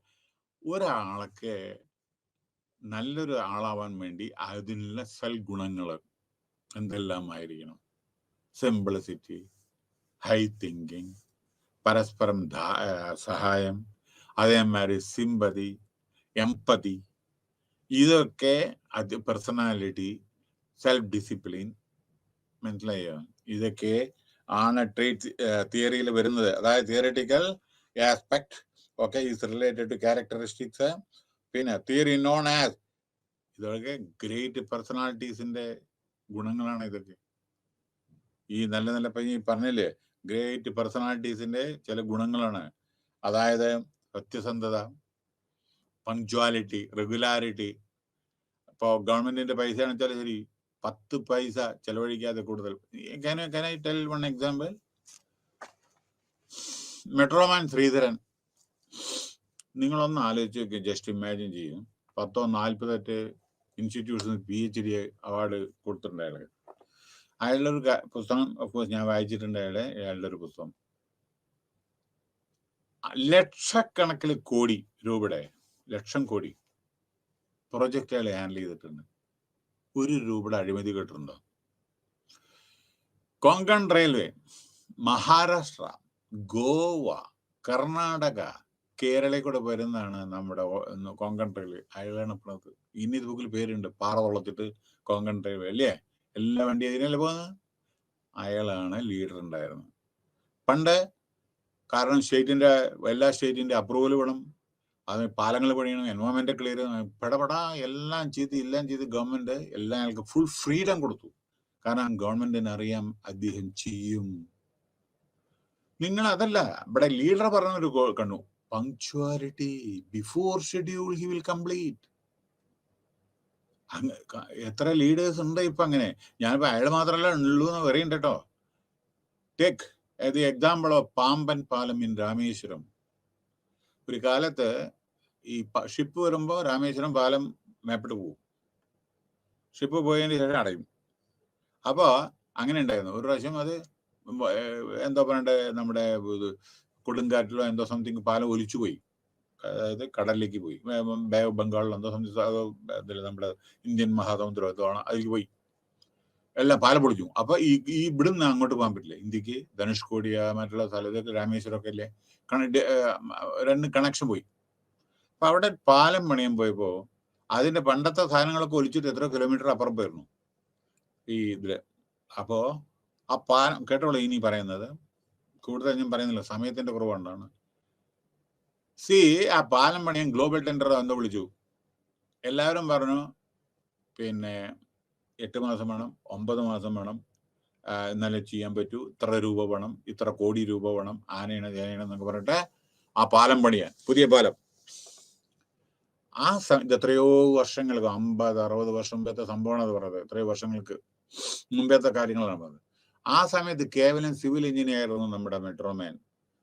അവസാനം അവിടുത്തെ ജനറൽ മാനേജറോ ആരോ, ഡിവിഷണൽ എഞ്ചിനീയർ ആരോ അറിയില്ല, മാനേജർ ആരോ പറഞ്ഞു, ശ്രീധരനോട് പറഞ്ഞു, വൈ ഡോണ്ട് യു ട്രൈ. ഓർമ്മിക്കണം, ഗ്ലോബൽ ടെൻഡറിൽ ആൾറെഡി 8 മാസം 9 മാസം വേണമെന്ന് പറഞ്ഞു ആ പാലം പണിയാൻ. സോ ഈയോട് പറഞ്ഞു, അവർക്കറിയാം, ആത്മവിശ്വാസം ഉണ്ട്, ശ്രീധരൻ ചെയ്യും. ഓർക്കണേ, വേൾഡിലെ ഗ്ലോബൽ ടെൻഡറാണ് എടുത്തത്, അവരാ പറഞ്ഞ 9 മാസം. ഇപ്പൊ ഒരു ഇതും ഇല്ലാത്ത ആളാണ് ഈ ശ്രീധരൻ. ആ സമയത്ത് വെറും ജൂനിയർ എഞ്ചിനീയർ ആയിട്ടുള്ള ഒരു എഞ്ചിനീയർ, സിവിൽ എഞ്ചിനീയർ. അപ്പൊ ഇയാള് ചോദിച്ചു, Y don't you try, let me try എന്ന് പറഞ്ഞ് 3 മാസം കൊണ്ട് കംപ്ലീറ്റ് ചെയ്തതാണ് രാമേശ്വരം പാലം നമ്മുടെ ശ്രീധരൻ. അത് ഇപ്പൊ 50-ാം വർഷം 55-ാമത്തെ വർഷത്തിലേക്ക് ആയി. ഇപ്പൊ പിന്നെ വേറൊരു പാലം കൂടി അപ്പുറത്ത് പണിതുണ്ട്, അത് വേറെ കാര്യം, ഒരു പ്രശ്നമല്ല. ഇയാള് ബിഫോർ 3 മാസം, മറ്റേത് 9 മാസം, 3 മാസം കൊണ്ട് കംപ്ലീറ്റ് ചെയ്തു. Even Delhi metro, Chennai metro, Bangalore metro, west Bengal, Calcutta, എല്ലാ മെട്രോ, അതാണ് അയാൾ മെട്രോമാൻ. അത് കഴിഞ്ഞിട്ട് കൊച്ചി മെട്രോ, കേരള, ഒക്കെ ബിഫോർ ഷെഡ്യൂളാണ്, ടൈമിന് മുമ്പേ കംപ്ലീറ്റ് ചെയ്യുക. പിന്നെ ഇവിടെ ഞാൻ പറഞ്ഞുകൊണ്ടിരുന്നത് എന്താണെന്ന് അറിയാം, can you give me some names like this? ഇത്ര അധികം കോടി. ഇവിടെ കൊച്ചി മെട്രോന് 5000 കോടി, 6000 കോടി, 7000 കോടി എന്തോണ്. ഇയാളാണ് എൻ്റെ 1 രൂപയുടെ ഒരു റെഗുലാരിറ്റിയാ. അതേമാതിരി അതിൽ വർക്ക് ചെയ്യുന്ന മറ്റുള്ള എഞ്ചിനീയേഴ്സിന്റെ ഏതെങ്കിലും ഒരു സ്റ്റാഫിന്റെ പേരിൽ ഒരു അഴിമതിയോ, ഡൽഹിയിൽ അറിയാം എത്ര 400 കിലോമീറ്ററിന്റെ ഉണ്ട് തോണ്ടത്. അതായത് ഉത്തർപ്രദേശ് ഗാസിയാബാദ് മറ്റേ അങ്ങോട്ട് വരുന്നത് മെട്രോ, അതായത് 70 ലക്ഷം ആളുകളാണ് ക്യാരി ചെയ്യുന്നത്. അതും ശ്രീധരനാണ്. അവിടെ പ്രത്യേകത അറിയോ, അവിടെ ഒരു പില്ലർ പണിയുന്ന സമയത്ത് എങ്ങനെയോ അവരുടെ മിസ്റ്റേക്ക് കൊണ്ട് ഒരു ആള് മരിച്ചുപോയി. എങ്ങനെയോ വീണു, അതിന്റെ മീതെ കല്ലോ എന്താ പറഞ്ഞ പണ്ട്. ഇപ്പോ അത് കഴിഞ്ഞപ്പോ ഇളു രാജിവെച്ചപ്പോ ഉടനടി ചീഫ് മിനിസ്റ്റർ ഷീലാ ദീക്ഷിത് ഉടനെ പറഞ്ഞു, no, your resignation will not be accepted, it is not your fault. ഇത് അവര് നെഗ്ലിജന്റ് കൊണ്ട് അവർ ആ പയ്യൻ അവിടെ പാടില്ലാത്തത് ആവശ്യമില്ലാത്ത ചെയ്തു, അവൻ മരിച്ചു, അതിന് നിങ്ങൾ എന്തിനാ ചെയ്യണമെന്ന് പറഞ്ഞിട്ട് അങ്ങനെ രണ്ടാമത് തിരിച്ചെടുത്തു. You see, he has got offers from Uttar Pradesh chief ministers, many other chief ministers. അവിടെ പണിയണം, ഇവിടെ പണിയണം, അത് മെട്രോ വേണം, ഇവിടെ മെട്രോ. ഇപ്പോൾ 91 years-ആയി. ഇനി ഞാനൊന്ന് റെസ്റ്റ് എടുക്കട്ടെ, എൻ്റെ അവസാനത്തേതാണ് ഇവിടെ കൊച്ചി മെട്രോ എന്ന് പറഞ്ഞിട്ട് ആണ് പണിത്. അതും ബിഫോർ ഷെഡ്യൂൾ കമ്മിറ്റി. അപ്പോൾ ഇതേമാതിരി അപ്പോൾ ₹1 കറപ്ഷൻ ഇല്ലാതെ. അത് മാത്രമല്ല, അയാളുടെ ടീം ആരായിക്കോട്ടെ, ഒരു സ്റ്റാഫും ഒരു പൈസയുടെ ഇതില് എവിടെയും ഇൻവോൾവഡ് ആയിട്ടില്ല. കൃത്യം 9 മണിക്ക് വരും, കൃത്യം 5 മണിക്ക് പോകും. അങ്ങനെയാണ്. ഒരു പേപ്പർ വീട്ടിൽ കൊണ്ടിട്ടില്ല. ഇതൊക്കെയാണ് ഒരു leadership quality. Punctuality, work life balance, honesty, integrity, patriotism, hard work, thinking, high thinking, നമ്മുടെ നേഷന്റെ പ്രോഗ്രസ്, അങ്ങനെ മെട്രോ കൾച്ചർ. മെട്രോ കൾച്ചർ അതും അയാളെ ഉണ്ടാക്കി. ഇനി പറയണ്ടല്ലോ, ഒരു ഉദാഹരണം തന്നല്ലോ മതിയല്ലോ. അതാണ് കരിസ്മാറ്റിക് ലീഡർ. എന്നുവെച്ചാൽ ഇതുവരെ പലരും ഉണ്ടേ. ഞാൻ ഒരു ഉദാഹരണം മാത്രമേ ഞാൻ പറയുള്ളൂ. എത്രയോ ആളുകൾ ഇതേമാതിരി ഉണ്ട് കേട്ടോ, അങ്ങനെ വിചാരിക്കുന്നത്. ഞാൻ ഒരു ഉദാഹരണം മാത്രമേ പറഞ്ഞുള്ളൂ. അപ്പോൾ ട്രേറ്റ് തിയറി, പിന്നെ അത് കഴിഞ്ഞിട്ട് ഗ്രൂപ്പ് തമ്മിലും എക്സ്ചേഞ്ച് ചെയ്തിട്ടുള്ള അങ്ങോട്ടുള്ള ഗ്രൂപ്പിൽ എങ്ങനെയാണ് വർക്ക് ചെയ്യണത്, ഒരു ഗ്രൂപ്പും മറ്റേ ഗ്രൂപ്പും തമ്മിലുള്ളത്. പിന്നെ വേറൊരു പ്രധാനപ്പെട്ടത് കണ്ടിൻജൻസി തിയറി, എമർജൻസി വരുമ്പോൾ നിങ്ങൾ എങ്ങനെ പെരുമാറേണ്ടത്. പിന്നെ പാത്ത് ഗോൾ തിയറി എന്ന് പറഞ്ഞാൽ, അതായത് ഓരോരുത്തരുടെ കരിയർ ഡെവലപ്മെന്റിന് വേണ്ടി നിങ്ങൾ സഹായിക്കുക. അതായത് നോക്കൂ, നിങ്ങൾ ജോലി ചെയ്യുമ്പോൾ നിങ്ങളുടെ ഗ്രോത്തിനെ പറ്റിയിട്ടും നമ്മളെ ശ്രദ്ധിക്കണം. എംപ്ലോയർ പാത്ത് ഗോൾ, ഓരോരുത്തരും ഗോൾ ഉണ്ടാവും. ഞാൻ അങ്ങനെ ആവണം, എനിക്ക് ഇങ്ങനെ ആവണം, ഞാൻ ബാങ്ക് മാനേജർ ആവണം, ഏരിയ മാനേജർ ആവണം, മറ്റേ ഡിവിഷണൽ മാനേജർ ആവണം, അല്ലേ? അതിനു വേണ്ടി സഹായിക്കുന്നതാണ് പാത്ത് ഗോൾ തിയറി. കരിസ്മാറ്റിക് ഞാൻ പറഞ്ഞു കഴിഞ്ഞു. പിന്നെ ട്രാൻസ്ഫോർമേഷണൽ തിയറി എന്ന് പറഞ്ഞാൽ ട്രെയിനിങ്ങിലൂടെ, ഇപ്പോൾ അനലോഗ് ടെക്നോളജി നിന്ന് ഡിജിറ്റൽ ടെക്നോളജി ആയി അവർക്ക് പഠിപ്പിക്കണ്ടേ, അവർക്ക് ട്രെയിനിങ് കൊടുക്കണ്ടേ, അല്ലെങ്കിൽ പുതിയ ആളെ റിക്രൂട്ട് ചെയ്യണ്ടേ. അത് ട്രാൻസ്ഫോർമേഷൻ, അതായത് ഒരു കമ്പനി മറ്റൊരു ടെക്നോളജി അഡോപ്റ്റ് ചെയ്യുമ്പോൾ അതിന്റെ ട്രാൻസ്ഫോർമേഷൻ ആണ്. മനസ്സിലായില്ലേ? അപ്പോ അത്തരത്തിലുള്ള തിയറിയാണ് അത് പറയാം. പിന്നെ സോഷ്യൽ ലേണിംഗ് തിയറി. അപ്പൊ സോഷ്യൽ ലേണിംഗ് തിയറിയില്, അതായത് theory the model of the continuous and reciprocal interaction between the leader. അതായത് എന്താ പറയുക, ലീഡറും വർക്കറും തമ്മിലുള്ള ആ പ്രോപ്പർ ഇന്ററാക്ഷൻ, ഇന്റർപേഴ്സണൽ റിലേഷൻഷിപ്പിനെ പറ്റിയിട്ടാണ് സോഷ്യൽ ലേണിംഗ് തിയറി പറയുന്നത്. ഇനി സബ്സ്റ്റിറ്റ്യൂട്ട് തിയറി. പറഞ്ഞാൽ the theory was proposed by foreigners. It suggests certain substitutes or neutralist for leadership. അതായത് സബ്സ്റ്റിറ്റ്യൂട്ട്, ആ ലീഡർ ഈ തമ്മിൽ ഒരു സബ്സ്റ്റിറ്റ്യൂട്ട്, അദ്ദേഹം ഇല്ലെങ്കിൽ വേറെ ഏത് വിധത്തിൽ വേണമെന്ന് നോക്കുക. അപ്പൊ അതനുസരിച്ച് നമ്മുടെ ബിഹേവിയർ മാറ്റുക. ആ സ്ഥാനം കൈകാര്യം ചെയ്യാൻ വേണ്ടിയിട്ട് മറ്റുള്ളവരെ അതിന് സബ്സ്റ്റിറ്റ്യൂട്ട് ചെയ്യുന്നതാണ്. പിന്നെ വേറൊരു കാര്യം, എക്സ്പ്ലോയിറ്റേറ്റീവ് ട്രേഡ്. എവിടെയത്? ഇത് വളരെ അപകടകരമായിട്ടുള്ള ഒരു ഇതാണ്. ഒതോറിറ്റേറിയൻ, എക്സ്പ്ലോയിറ്റേറ്റീവ്, മറ്റേ ചെയ്യാൻ പാടില്ലാത്ത കൊണ്ട് ചെയ്യണം, യു ഷുഡ് ഡു ഇറ്റ്. അതേമാതിരി കമ്പനിയിൽ പറഞ്ഞാൽ ചെയ്തേ പറ്റൂ എന്നൊക്കെ പറയുക, അങ്ങനത്തെ അതോറിറ്റി. പിന്നെ ബെനവലന്റ് അതോറിറ്റി പറഞ്ഞാൽ in this system managers trust, അവരെ മറ്റുള്ളവരെ വിശ്വസിക്കുന്നു. കൺസൾട്ടേറ്റീവ്, മറ്റുള്ളവരോടും തമ്മിൽ കൺസൾട്ടേറ്റ് ചെയ്ത് കാര്യങ്ങൾ ചെയ്യുന്നു. പാർട്ടിസിപ്പേറ്റർ, എല്ലാവരും കൂടി പാർട്ടിസിപ്പേറ്റ്, കളക്റ്റീവ് റെസ്പോൺസിബിലിറ്റി, അതാണ് participative management. So of the 4 systems of management of leadership, like Licker found that those managers who applied system 4, അതാണ് greatest success. Participative management is required. ഗവൺമെന്റിൽ കാണില്ല, പ്രൈവറ്റ് കമ്പനിയിൽ കാണാം, മാരുതിയിലൊക്കെ കാണാം, TCS കാണാം, അങ്ങനെ പല കമ്പനികളിലും ഇതേമാതിരി കാണാം participative management. He believed that the greatest success leaders, success was due to their participation of the subordinates in the manage of affairs. എല്ലാവരുടെയും participation. Leadership skill, cultural flexibility. ലീഡർഷിപ്പിന്റെ എന്തെല്ലാം ആവശ്യം? ഓരോരോ സ്ഥലത്തെ ഓരോ കൾച്ചറാണ്, അവർ ഫ്ലെക്സിബിൾ ആവണം. കമ്മ്യൂണിക്കേഷൻ സ്കില്ല് വേണം ലീഡർക്ക്.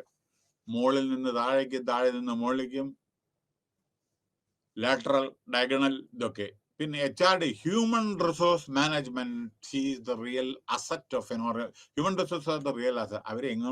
എങ്ങനെ അവരെ പെരുമാറണം. സെൻസിറ്റീവ് ആയിട്ടുള്ള ആളുകളുണ്ടാവും, അവരോട് പെരുമാറാൻ പഠിക്കണം leaders. HR play vital role. മനുഷ്യനോട് ബിഹേവ് ഓരോരോ ഡിഫറെന്റ് സ്റ്റൈലാണ്. അപ്പൊ അതിനുള്ളൊരു സ്കില്ല് വേണം കൺട്രോൾ ചെയ്യാൻ. പിന്നെ സെൽഫ് ഡിസിപ്ലിൻ ആണ് ലേണിംഗ്. സെൽഫ് മാനേജ്മെന്റ്, നിങ്ങളെ പഠിച്ച് ജോലി ചെയ്ത് പഠിക്കുന്നതന്നെ learning. So effectiveness of leaders critical to organisation survival. അതിനെ പറ്റിയാണ് പറയുന്നത്. അങ്ങനെ so although these qualities do not generate effectiveness, all we can say is that increase the probability of leadership effectiveness. പല വിധത്തിലുള്ള leadership. So second view is the leadership effectiveness, അതിനെ പറ്റിയിട്ടാണ്. Okay, the third view is the leadership is A function of interaction, മറ്റുള്ളവരോട് ആയുള്ള interaction. The leader, the group of followers and the task. ഓരോരോ task വരുമ്പോൾ അത് ഏത് വിധത്തിൽ handle ചെയ്യണം. സിറ്റുവേഷൻ, കാരണം ചില സമയത്ത് എമർജൻസി വരും situation. This is known as A situational contingency. നോക്കൂ, നമ്മുടെ വെള്ളപ്പൊക്കം വരുന്ന സമയത്ത് എല്ലാം നമ്മൾ മറന്ന്, അല്ലെങ്കിൽ യുദ്ധം ചെയ്യുന്ന എല്ലാ പാർട്ടികൾ, ഒരു പാർട്ടി രാഷ്ട്രീയം എല്ലാം കൈവിടിഞ്ഞ് രാഷ്ട്രത്തിന് വേണ്ടിയിട്ട് കണ്ടിൻജൻസി, എമർജൻസി. അപ്പൊ ആ സമയത്ത് ലീഡർഷിപ്പ് എന്തായിരിക്കണം? സമയമില്ലാത്തതുകൊണ്ടല്ലാണ് ഞാൻ പറഞ്ഞത് എന്താന്ന്. ബംഗ്ലാദേശ് വാർ ടൈമില്, പെട്ടെന്ന് ഞാൻ പറഞ്ഞുതരാം. ബംഗ്ലാദേശ് വാർ ടൈമില് 71 Indira Gandhi was the prime minister. ഇപ്പൊ പറയാൻ പറ്റുന്ന പോലും അറിയില്ല. ഞാൻ പറയുന്നത് 1971 Illustrated weekly of India publish from Bombay. അന്ന് ബോംബെ ഉണ്ടായിരുന്നു. അതിലുള്ള ആർട്ടിക്കിള് ഇന്ന് ഞാൻ സൂക്ഷിച്ചിട്ടുണ്ട്. 1971 ബംഗ്ലാദേശ് വാർ. ആ ടൈമില് ഈസ്റ്റ് പാകിസ്ഥാൻ, വെസ്റ്റ് പാകിസ്ഥാൻ, രണ്ട് സമയത്ത് ഒരേ സ്ഥലത്ത് രണ്ട് രാഷ്ട്രങ്ങളിലെ യുദ്ധം. ഇന്ത്യ, വെസ്റ്റ് പാകിസ്ഥാൻ, നമ്മുടെ പട്ടാളം റാവൽപിണ്ടി വരെ എത്തി, കറാച്ചിയിൽ ബോംബിട്ട്. അതേമാതിരി ഇപ്പുറത്ത് ചിറ്റഗോൺ, അതേമാതിരി രണ്ട് സ്ഥലത്ത് ഒരേ സമയം പാകിസ്ഥാന്റെ പ്രൈം മിനിസ്റ്റർ ഇന്ദിരാഗാന്ധി. ഓർമ്മിച്ചോളും. ആ സമയത്ത് ഒരു ചെറിയ, ഞാൻ ഇത് വായിച്ച പരിജ്ഞാനമുള്ളൂ, എനിക്ക് ശരിയാണോ തെറ്റാണോ എന്നറിയില്ല. ഇന്നത്തെ കാലത്ത് പറയാനും പറ്റില്ല. അതുകൊണ്ട് ഞാൻ പറയുന്നത്, പക്ഷേ സത്യമായിട്ടല്ലേ വരൂ. അതുകൊണ്ടാണ് പറഞ്ഞത്. പിന്നെ ആ സമയത്ത് പറഞ്ഞു, എന്തോ എയർ നമ്മുടെ പ്ലെയിൻ എയർഫോഴ്സ് അല്ലെങ്കിൽ ആർമി എന്തോ ഒരു കോർഡിനേഷന്റെ ഒരു ഡെഫിഷ്യൻസി കണ്ടു. കാരണം കാടുകളാണ് നമ്മുടെ ഈ നോർത്ത് ഈസ്റ്റ് ബംഗ്ലാദേശിന്റെ ടൈം അവിടെ അല്ലേ. അപ്പൊ അവിടെയും ഇവിടെയും കോർഡിനേഷന്റെ ഒരു പ്രശ്നം കണ്ടു. ആ സമയത്ത് ആരോടും പറഞ്ഞില്ല. That is called the leadership quality. ആരോടും പറഞ്ഞില്ല. She called SFJ മാനക്ഷ. അതായത് മാനക്ഷയെ നമ്മുടെ ആർമി കമാൻഡറെ വിളിച്ച്, മാനക്ഷനെ വിളിച്ച് പറഞ്ഞു, you are the ultimate chief of all the 3 forces. പക്ഷെ ഇത് ഓപ്പൺ ആയിട്ട് പറയില്ല. വെറും അവർക്ക് മറ്റുള്ളവരോടും പറഞ്ഞു, കാരണം ഇത് കോർഡിനേഷന് വേണ്ടിയിട്ടാണ്. പക്ഷെ പബ്ലിഷ് ചെയ്യണ്ട, ആരോടും പറയണ്ട. എന്താ കാരണം എന്ന് വെച്ചാൽ വാറിന്റെ ടൈമില് ഇത്തരത്തിലുള്ള ന്യൂസ് ലീക്കാവില്ല, പാടില്ല. കാരണം നമ്മൾ കോർഡിനേഷൻ രാഷ്ട്രത്തിനെ സേവ് ചെയ്യാൻ വേണ്ടിയിട്ടല്ലേ, രാഷ്ട്രത്തിന്റെ ഇതിന് വേണ്ടിയിട്ടല്ല നമ്മൾ ചെയ്യുന്നത്. അപ്പൊ പറഞ്ഞു, മറ്റുള്ളവരോടും പറഞ്ഞു, നിങ്ങൾ ഇത് ചെയ്യേണ്ട, ഈ കോർഡിനേഷന് വേണ്ടിയിട്ട് മാത്രമാണ്. കാരണം ആർമിയാണ് വലിയ സ്ട്രെങ്ത്. അപ്പോൾ മാനുക്ഷയാണ്. അങ്ങനെ മാനുക്ഷയുടെ കീഴിലാണ് അങ്ങനെ ബാക്കിയുള്ള ചരിത്രം. ബംഗ്ലാദേശ് ഉടലെടുത്തു. നമ്മുടെ റാവൽപിണ്ടി നമ്മുടെ അവിടെ വരെ പിടിച്ചെടുത്ത് അവസാനം നമ്മുടെ യുദ്ധം അവസാനിപ്പിക്കുക ചെയ്തത്. അതും അമേരിക്കയൊക്കെ റിക്വസ്റ്റ് ചെയ്ത്, അല്ലെങ്കിൽ പാകിസ്ഥാന്റെ പകുതി പാർട്ട് നമ്മുടെ ഇന്ത്യയിലായിരുന്നു. റാവൽപിണ്ടി വരെ നമ്മുടെ സൈന്യത്തിൽ ഇറങ്ങും. മനസ്സിലല്ലേ? അപ്പൊ എന്താണ് അവിടെ പറഞ്ഞത്? അതെന്തോ ആയിക്കോട്ടെ, രാഷ്ട്രീയം അവിടെ ഇരിക്കട്ടെ. ഇത് ആ ലീഡർഷിപ്പ് ക്വാളിറ്റി അവസാനം പത്രത്തിൽ ഇങ്ങനെ ഒരു വാക്കുണ്ടായിരുന്നു. എന്തറിയോ? ഒരു ലോവർ ഡിവിഷൻ ക്ലർക്കിന് അപ്ലൈ ചെയ്യാൻ വേണ്ടി പറഞ്ഞാൽ ഇന്ദിരാഗാന്ധിക്ക് ക്വാളിഫിക്കേഷൻ ഇല്ല. ആ പേപ്പറിൽ ഇതാ എഴുതിയിരുന്നു, ആ വീക്കിലി. പക്ഷേ 2 യുദ്ധം ഒരേ സമയത്ത് ജയിച്ച് ആ രാഷ്ട്രം പാകിസ്ഥാനെ വെറും പാകിസ്ഥാൻ, ഈസ്റ്റ് പാകിസ്ഥാൻ വെസ്റ്റ് പാകിസ്ഥാൻ ഇല്ലാതെ ബംഗ്ലാദേശിന്റെ ക്രിയേറ്റ് ചെയ്ത ഡൈനാമിസം. അപ്പോ മാത്രമല്ല, ഇനി ഒന്നും കൂടി കേട്ടോ, ഈ ചരിത്രം നിങ്ങൾക്ക് തിരുത്താൻ പറ്റില്ലല്ലോ. അതായത് ഈ യുദ്ധമെല്ലാം കഴിഞ്ഞ് നമ്മുടെ പാർലമെന്റിൽ എപ്പോഴും അറിയിച്ചു, ഓരോരോ കാര്യങ്ങൾ അറിയിച്ചുകൊണ്ടേയിരുന്നു.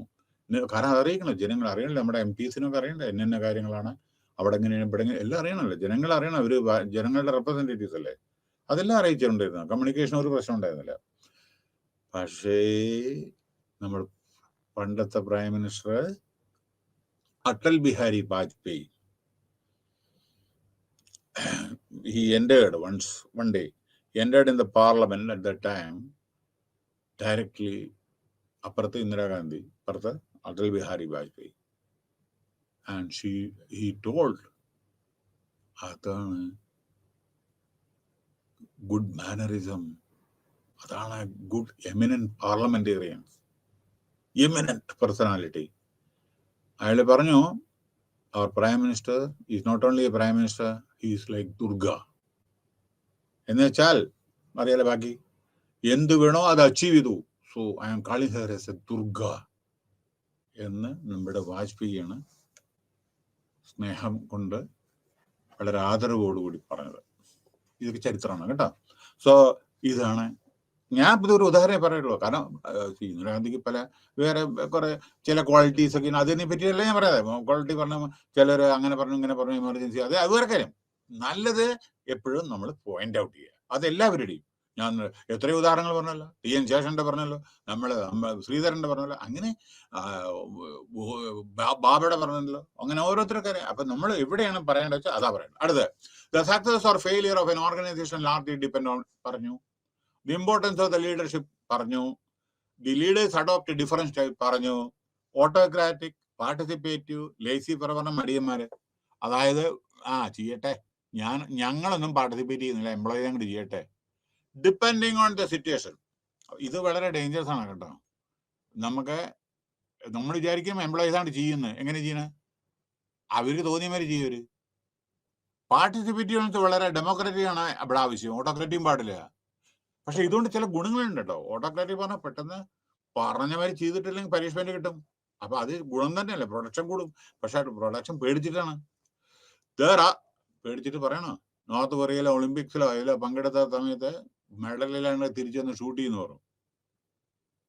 അപ്പൊ പാർട്ടിസിപ്പേറ്റ് ചെയ്തിട്ട് ഇങ്ങോട്ട് തിരിച്ചു വന്ന എന്തായിരിക്കും സ്ഥിതി? അപ്പൊ ഓട്ടോക്രാറ്റിക്, അത് കേട്ടതാണ്, എനിക്കറിയില്ല. അപ്പൊ ഓട്ടോക്രാറ്റിക് ചില സമയത്ത് വളരെ അപകടകരമായ, കാരണം എന്താണെന്ന് വെച്ചാൽ അത് സജസ്റ്റഡ് വളരെ ഒരു പാർട്ടിസിപ്പേറ്റീവ് ഡെമോക്രാറ്റിക് വേ ഇത് വെരി വെരി ഇത്. So there are several distinct theoretical basis for leadership. അതിനെ പറ്റിയിട്ടാണ് പാത്ഗോൾ തിയറി പറഞ്ഞു. ഓരോരുത്തരുടെ കാരിയറാണ്. ചരിസ്മാറ്റിക്, ഡൈനാമിക് ലീഡർ, ട്രാൻസ്ഫോർമേഷണൽ തിയറി, അതായത് ട്രെയിനിങ്ങോട് കൂടി, അതേമാതിരി പുതിയ റിക്രൂട്ട്മെന്റ്, സോഷ്യൽ ലേണിംഗ് തിയറി, ഇതെല്ലാം ഞാൻ സബ്സ്റ്റിറ്റ്യൂട്ട് ഒരാളുടെ ഡെമോക്രസി വിത്തിൻ ദ ഗവൺമെന്റിലും എല്ലാം ഉണ്ടല്ലോ ഡെമോക്രാറ്റിക്, അവർക്ക് അവിടെ ഉണ്ട് അതേമാതിരി. Keeping in with the nature of the organisation and the competence of the സബോർഡിനേറ്റീവ്സിന്റെ കോമ്പറ്റൻസിനെ റെക്കഗ്നൈസ് ചെയ്യണം. Needs to be award and adopted in public administrative system. അപ്പൊ അതിൽ നമ്മുടെ ഡെമോക്രസി നമ്മൾ ഓരോരുത്തരെയും വാർത്തൊക്കെയാണ്. No 10 unit organisation conflict meaning. ഒരു എല്ലായിടത്തും കോൺഫ്ലിക്റ്റ് ഉണ്ട്. ഓർഗനൈസേഷൻ കോൺഫ്ലിക്റ്റ് മീനിങ്ങും പ്രൊസസ്സുണ്ട്. എവിടെ കോൺഫ്ലിക്റ്റ് ഇല്ലാത്തത്? എന്താണ് കാരണങ്ങൾ? എന്തെല്ലാം ചേഞ്ച് പെർസ്പെക്റ്റീവ്? ഈ കോൺഫ്ലിക്റ്റിന്റെ പ്രോസസ് എന്താണ്? ഏതെല്ലാം വിധത്തിലാണ് കോൺഫ്ലിക്റ്റ്? കോൺഫ്ലിക്റ്റ് എങ്ങനെ മാനേജ് ചെയ്യുക? ഇത് വളരെ ശ്രദ്ധാപൂർവം കേൾക്കണം. എല്ലാ ഓർഗനൈസേഷനിലും കോൺഫ്ലിക്റ്റ് ഉണ്ട്. എവിടെ കോൺഫ്ലിക്റ്റ് ഇല്ലാത്ത ഓർഗനൈസേഷൻ? ചിലയിടത്ത് കോൺഫ്ലിക്റ്റ് മാത്രമേ ഉള്ളൂ. Changing perspective. ഇന്ന് പറ്റില്ല, കോൺഫ്ലിക്റ്റ് ഉണ്ടെങ്കിൽ സർവൈവ് ചെയ്യാൻ പറ്റില്ല ഇന്നത്തെ ഗ്ലോബൽ സിനോറിയോ. മനസ്സിലായോ? നിങ്ങളിപ്പോ IT കമ്പനിയിൽ വേറെ എവിടെയെങ്കിലും കമ്പനി കോൺഫ്ലിക്റ്റ് തന്നെയാണ് വിചാരിക്കുക, കമ്പനി പൂട്ടും. മനസ്സിലായില്ലേ? കമ്പനി പൂട്ടും, അടക്കേണ്ടി വരും. പിന്നെ കോസസ് ഓഫ് കോൺഫ്ലിക്റ്റ് അത് പലവിധമുണ്ട്, അതെല്ലാം പറയാം. ഓക്കെ, അടുത്ത് ഹ്യൂമൻ റിലേഷൻ. നമ്മുടെ റിലേഷൻഷിപ്പ് വളരെ കോംപ്ലക്സ് ആണല്ലോ. നമ്മുടെ Little wonder it is difficult for the management for an organization to keep this work group. എല്ലാവരും ഒത്തൊരുമിച്ച് കൊണ്ടുപോവുക അത്ര എളുപ്പമുള്ള കാര്യമൊന്നുമല്ല. Despite managerial efforts, differences may conflict പിന്നെയും വരും. Conflict can occur between ഒരാൾ തമ്മിലോ മറ്റുള്ളവർ തമ്മിലോ ഒരു ഗ്രൂപ്പായിട്ടോ അല്ലെങ്കിൽ ഓർഗനൈസേഷൻ മുതൽ ഓർഗനൈസേഷൻ ഇൻഡിവിജ്വൽ ഗ്രൂപ്പായിട്ടും കോൺഫ്ലിക്റ്റ് വന്നുകൊണ്ടേയിരിക്കും.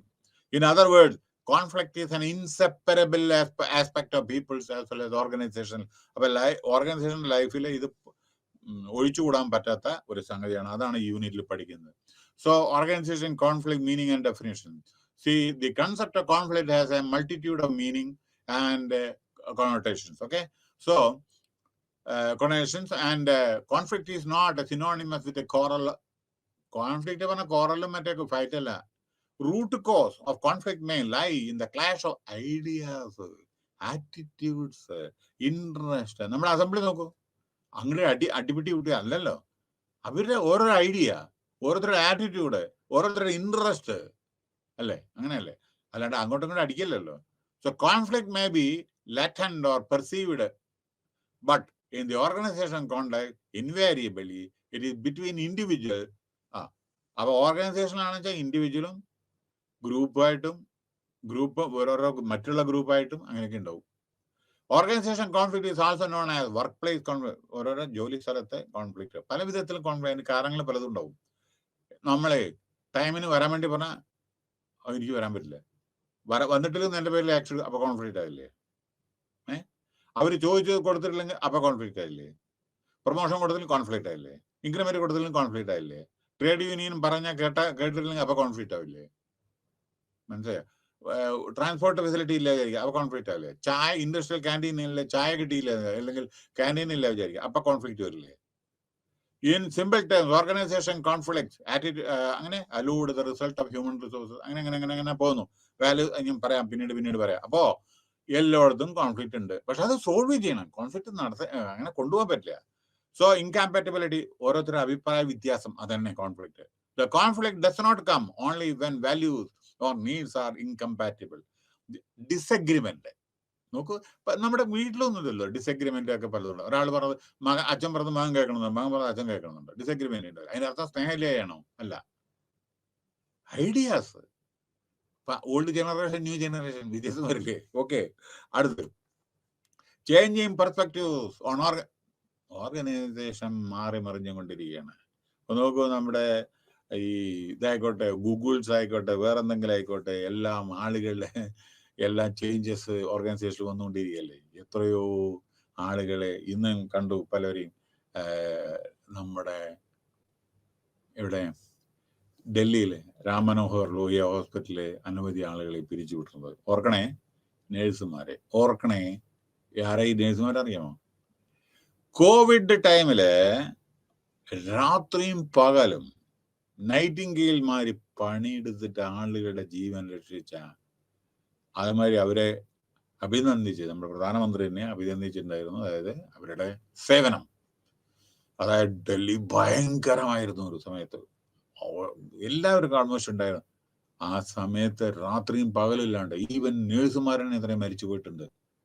ആ നേഴ്സുമാരെ ഇപ്പൊ ചിലരെയാണ് പിരിച്ചുവിട്ടണം കംപ്ലീറ്റ് 13 വർഷമൊക്കെ ജോലി ചെയ്യുന്ന ആളുകളെ you see the newspaper. Okay, ബാക്കി ഞാൻ പറയേണ്ട ആവശ്യമില്ല. അപ്പൊ അവിടെ ഒരു കോൺഫ്ലിക്റ്റ് ഉണ്ടാവില്ലേ? 13 കൊല്ലം ആളുകളെ പിരിച്ചുവിട്ട് പുതിയ ആളുകളെ എടുത്താലോ കോൺഫ്ലിക്റ്റ് ഉണ്ടാവില്ലേ? അപ്പൊ അത് ഹോസ്പിറ്റലിൽ പറഞ്ഞ ഓർഗനൈസേഷൻ അല്ലേ അവിടെ. അപ്പൊ നോക്കൂ, ചേഞ്ചിങ് പെർസ്പെക്റ്റീവ്, ഓരോരുത്തരുടെ വീക്ഷണം. അവിടെ എന്താ പറയുന്നത്? ഞങ്ങൾ പുതിയ ആളുകളെ എടുക്കുന്നു. അപ്പൊ അവരുടെ വീക്ഷണം അത്.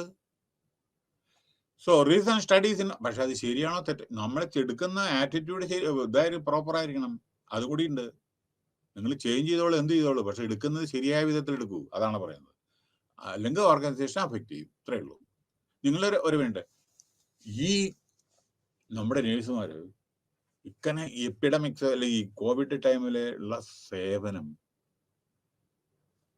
ഇതേമാതിരി ഒരു പുതിയ ഒരാളുകൾ പഠിക്കണം എന്നുണ്ടെങ്കിൽ ആ വേറൊരു കോവിഡ് സീസൺ വരണ്ടേ? നിപ്പ നമ്മുടെ കേരളത്തിലുണ്ടായിരുന്നു. അതിൻ്റെ ഇത് പഠിക്കണം വെച്ചാൽ അതേമാതിരി ഒരു നിപ്പ വന്നാലേ പഠിക്കാൻ പറ്റൂ. അത്ര എക്സ്പീരിയൻസ് ഉള്ള ആളുകളെയാണ് മാറ്റുന്നത്. ഞാനിപ്പോ മാറ്റേണ്ടെന്നോ അങ്ങനെയല്ല പറഞ്ഞു, ശ്രദ്ധിക്കണം എന്നാണ് പറയുന്നത്. കഴിയണതും കോൺഫ്ലിക്റ്റ് അവോയ്ഡ് ചെയ്യും ഓർഗനൈസേഷനിലെ കോൺഫ്ലിക്റ്റ് ഇല്ലാതെ. So fundamental difference do exist in organisation. Management should recognise. അപ്പൊ ഇത് മാനേജ്മെന്റ് ആലോചിക്കണം. നമ്മളെ എന്തും ചെയ്യാമെന്ന് വിചാരിച്ച് നമ്മൾ ചെയ്യരുത്. പക്ഷെ അത് ദുഃഖിക്കേണ്ടി വരും.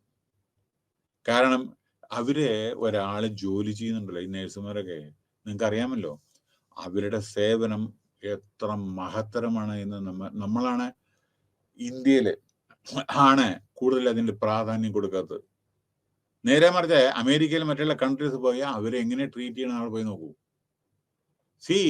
അവരുടെ ജീവൻ പോലും ബലിയർപ്പിച്ചിട്ടില്ലേ ഓരോ എപ്പിഡമിക്സ്, അല്ലെങ്കിൽ വേറെ ഏതെങ്കിലും ക്യാൻസർ, ക്ഷയം, ലിപ്രസി, ഇതൊക്കെ അവിടെ പെരുമാറുന്ന അവരല്ലേ. ഒന്ന് ആലോചിച്ചു. അവർക്ക് മക്കളും കുട്ടികളൊക്കെ ഇല്ലേ, ഭർത്താക്കന്മാരൊക്കെ. അവരുടെ സേവനം നോക്കി നോക്കൂ. എന്താ അവർക്ക് തുച്ഛ ശമ്പളം എവിടെ കൂടുതല്.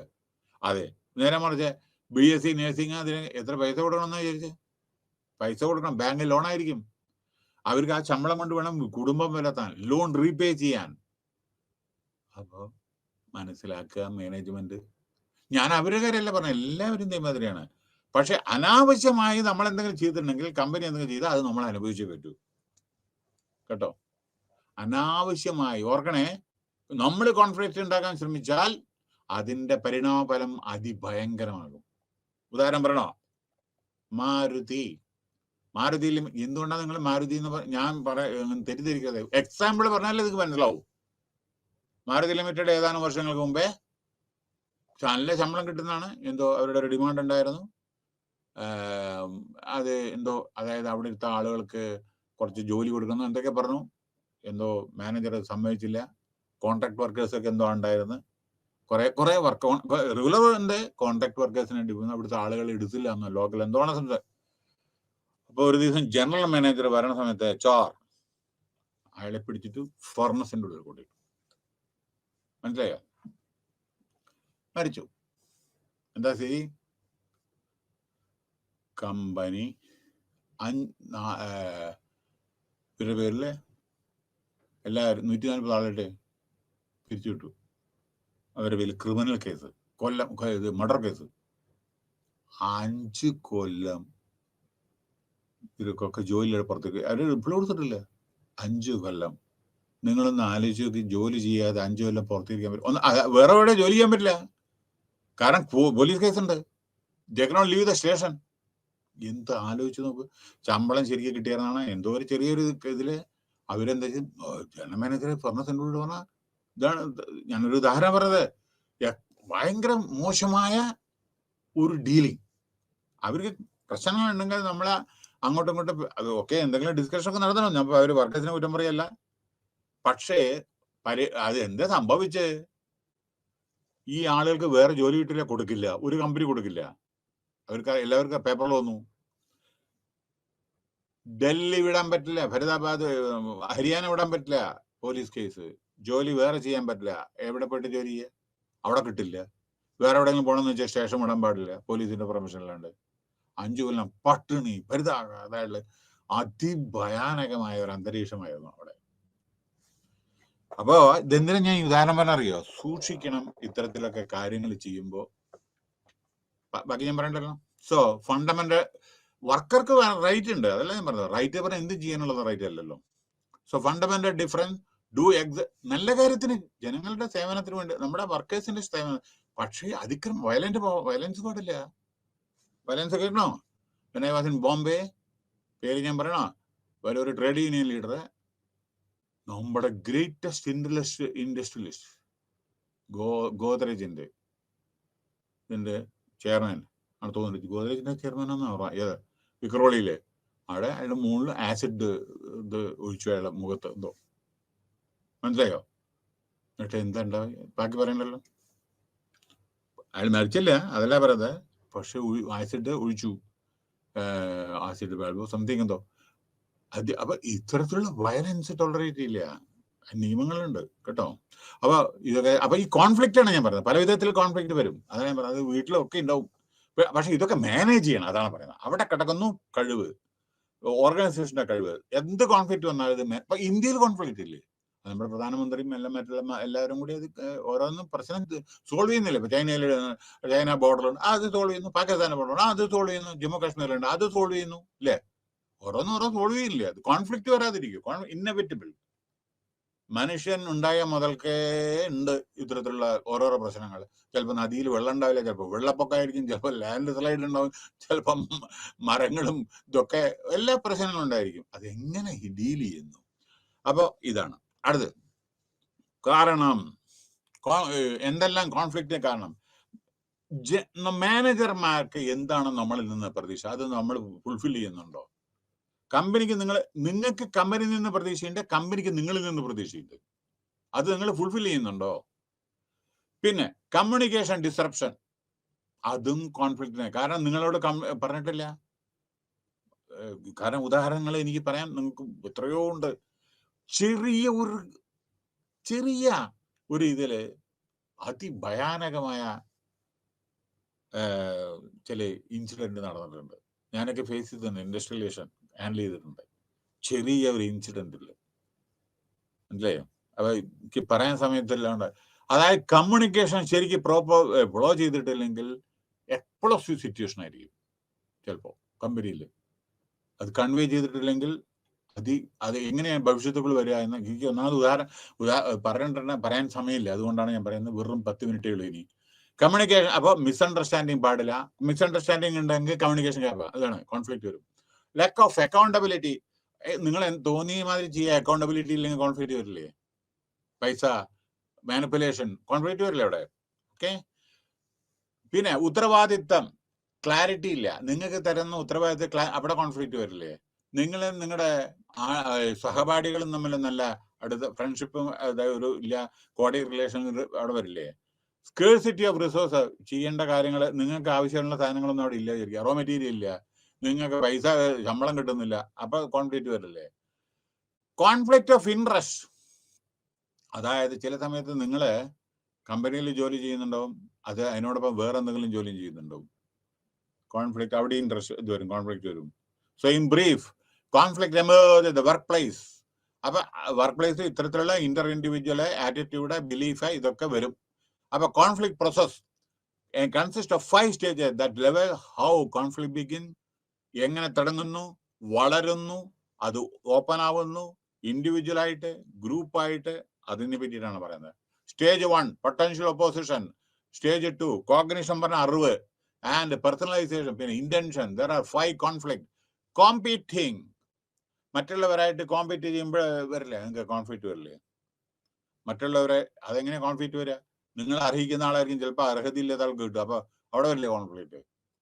കൊളാബറേറ്റിംഗ്, മറ്റുള്ളവർ തമ്മിൽ കൊളാബറേറ്റ് ചെയ്യുന്ന സമയത്ത് കോൺഫ്ലിക്റ്റ് വരില്ലേ ചില സമയത്ത്? അവോയ്ഡിങ്, ചില സമയത്ത് പലതും ചെയ്യാണ്ടായിരുന്നു, അപ്പൊ അവിടെ കോൺഫ്ലിക്റ്റ് വരില്ലേ? അക്കോമഡേറ്റിംഗ്, ചില കാര്യങ്ങളെ ഞാൻ പിടിച്ച മുയലിന് 2 കൊമ്പ്, ഞാൻ ഒരു വിധത്തിൽ അക്കോമഡേറ്റ് ചെയ്യില്ല എന്ന് പറഞ്ഞാൽ കോൺഫ്ലിക്റ്റ് വരില്ലേ അവിടെ? കോംപ്രമൈസിങ്, അപ്പൊ നിങ്ങൾ കോംപ്രമൈസ് ചെയ്യുക, അല്ല അവർ പറഞ്ഞത് നമ്മൾ അംഗീകരിക്കുക, അപ്പൊ പിന്നെ പ്രശ്നം ഉണ്ടാവില്ല. Behaviour, these stages include actions and reaction made by the conflicting party. Conflict is visible in the state. Okay, അപ്പോ അതേമാതിരി 5 outcome. It is an action reaction interplay between the conflicting parties. The conflict is constructive. Conflict ആവാം, constructive ആവണം. നല്ല കാര്യത്തിന് വേണ്ടി conflict ആവാം, നല്ല കാര്യത്തിന് വേണ്ടി നല്ല ഇപ്പോ നമുക്ക് നോക്കൂ, ഞാൻ പറയാം, ചിലപ്പോ വ്യവസായശാലയിൽ നിന്ന് വെള്ളം, അതിൻ്റെ gases or whatever is the pipe line നദിയിലേക്ക് പ്രവഹിക്കുന്നുണ്ട്. ആ നദിയിലാണ് ഡ്രിങ്കിങ് വാട്ടർ, മറ്റേത് കുളിക്കുന്ന ആളുകൾ കുളിക്കുന്ന വെച്ചാൽ അസുഖങ്ങൾ വരില്ലേ? റേഡിയേഷൻ, അറ്റോമിക് എനർജി പ്ലാന്റ്, അത് കോൺഫ്ലിക്റ്റ് വരില്ലേ അവിടെ? കൂടംകുളത്ത് നിന്ന് ഇത് അവിടെ സമരം ഉണ്ടായിരുന്നു എത്രയോ വർഷങ്ങൾ, വെള്ളത്തിൽ ഇരുന്നിട്ട് സമരം. കാരണം പേടിച്ചു, അതിന്റെ വേസ്റ്റ് സീലിക്കാണ് പോവാന്ന് പറഞ്ഞിട്ട്. അപ്പൊ അങ്ങനെ പല വിധത്തിൽ അത് കൺസ്ട്രക്റ്റീവ് ആണ്. ഹലോ, ആ ഒപ്പോസിഷൻ എന്നത് ജനങ്ങൾക്ക് വേണ്ടി അവര് കഷ്ടപ്പെടുകയാണ്, മറക്കരുത്. കാരണം റേഡിയേഷൻ ലീക്ക് ചെയ്തിട്ടുണ്ടെങ്കിൽ whole city will be affected, because only it is 100 kilometres away from Trivandrum city, Koodankulam. അപ്പൊ ആ ഇത് സമരം തമിഴ്നാട്ടിലുള്ളത് ജനങ്ങൾക്ക് വേണ്ടിയിട്ട്, അത് കൺസ്ട്രക്റ്റീവ് ആണ്. ഭാവിയിൽ ജനങ്ങൾക്ക് വരാതിരിക്കാൻ വേണ്ടി, വിഷമങ്ങൾ വരാതിരിക്കാൻ വേണ്ടി. അപ്പൊ ചിലപ്പോൾ കൺസ്ട്രക്റ്റീവ് ഇത് ഉണ്ടാവും കേട്ടോ. അപ്പോൾ conflict is dysfunctional. When uncontrolled opposition breeds discontent. ചില സമയത്ത് അൺകൺട്രോൾഡ് ആവും, ചില സമയത്ത് which acts to dissolve common ties and അതേമാതിരി ചില സമയത്ത് ഇതേമാതിരിയുള്ള കൺട്രോൾ. പിന്നെ type of conflict, relationship conflict ഉണ്ടാവില്ലേ, ഓരോരുത്തർ തമ്മിലുള്ള റിലേഷൻ തമ്മിലുള്ള കോൺഫ്ലിക്റ്റ് വരില്ലേ. ടാസ്ക്, അവന് കൂടുതൽ ജോലി കൊടുത്തു, എനിക്ക് കമ്മി, അല്ല അവന് കമ്മിയായിട്ട് കൊടുത്തു, എനിക്ക് ശമ്പളം, അവിടെ ടാസ്കിന്റെ കോൺഫ്ലിക്റ്റ് വരില്ലേ, കൂടുതൽ ജോലി എന്ന് വെച്ചാൽ. പ്രോസസ്, ഓരോരോ പ്രൊഡക്ഷൻ പ്രോസസ് ഉണ്ട്, അതിൽ കോൺഫ്ലിക്റ്റ് വരും. പിന്നെ conflict such as individual, interpersonal, Inter group conflicts, integral, ഇതെല്ലാം ആവശ്യം ഉണ്ടാവും.